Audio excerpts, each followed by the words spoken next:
Apakah membeli rumah dan kendaraan secara kredit merupakan hal yang riba dan diharamkan? Simak penuturan Ustadz Abdul Somad atau UAS berikut ini. Ustadz Abdul Somad pernah menjelaskan mengenai hukum membeli rumah dan kendaraan secara kredit. Bagi yang melewatkan ceramahnya, kamu dapat mengetahui jawabannya di sini. UAS beberapa waktu lalu sempat menjelaskan mengenai riba dan apa yang termasuk ke dalam riba yang diharamkan. Ia membedakan golongan mana yang tergolong riba dan tidak dalam ceramahnya tersebut. Lantas apakah membeli rumah dan kendaraan secara kredit tersebut termasuk riba dan diharamkan menurut Abdul Somad? Berikut penjelasannya seperti dilansir dari portal Sulut Jaringan Ayo Semarang, dalam artikel mereka berjudul Apakah beli rumah dan kendaraan secara kredit termasuk riba yang diharamkan? Ini penjelasan Ustadz Abdul Somad, oleh sebab itu, umat Islam perlu menghindari riba dengan mengetahui apa saja yang tergolong riba dan tidak. Lantas, bagaimana dengan praktik membeli barang secara kredit? Umumnya, ketika membeli barang secara kredit, terdapat kelebihan harga barang yang harus dibayar. Apakah itu termasuk riba? Dalam video ceramah Ustadz Abdul Somad yang diunggah akun TikTok @kajianislami62 pada tanggal 29 Juni tahun 2022, begini penjelasan UAS.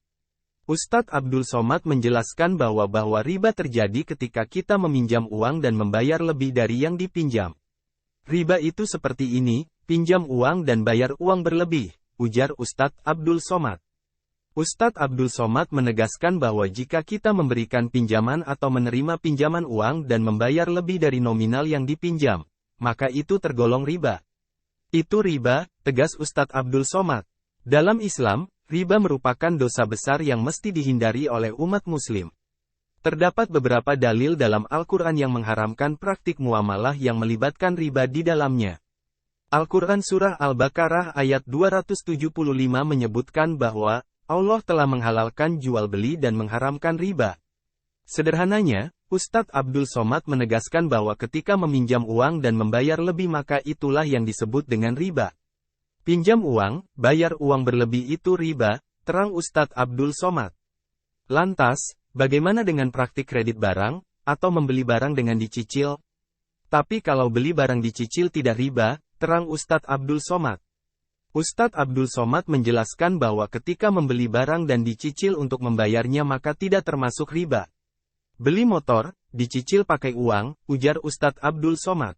Ustadz Abdul Somad menerangkan bahwa akadnya adalah membeli barang dengan uang, sehingga tidak termasuk riba. Akadnya uang dengan barang, ini tidak riba, ungkap Ustadz Abdul Somad. Ustadz Abdul Somad pun menjelaskan bahwa dalam melakukan transaksi muamalah, ketika akad yang terjadi adalah uang dengan barang maka itu tidak termasuk riba. Selama akadnya uang dengan barang maka tidak riba, ujar Ustadz Abdul Somad. Namun, Ustadz Abdul Somad menegaskan jika akadnya uang dengan uang, itu artinya melipat gandakan uang, sehingga termasuk riba. Tapi kalau uang dengan uang maka riba, tegas Ustadz Abdul Somad. Rumusnya dua saja, uang dengan uang itu riba, uang dengan barang itu tidak riba, ungkap Ustadz Abdul Somad. Ustadz Abdul Somad mengatakan bahwa akad antara uang dengan barang tidak termasuk riba sehingga halal. Maka hasil dari uang dengan barang itu tidak riba, boleh dibagi-bagikan, terang Ustadz Abdul Somad. Ustadz Abdul Somad kembali menegaskan bahwa transaksi uang dengan uang akan menghasilkan riba. Tapi kalau pinjam uang dan memberi uang berlebih, dikumpulkan maka riba semua, ungkap Ustadz Abdul Somad.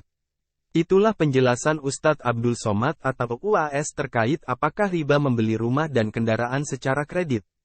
Semoga bermanfaat.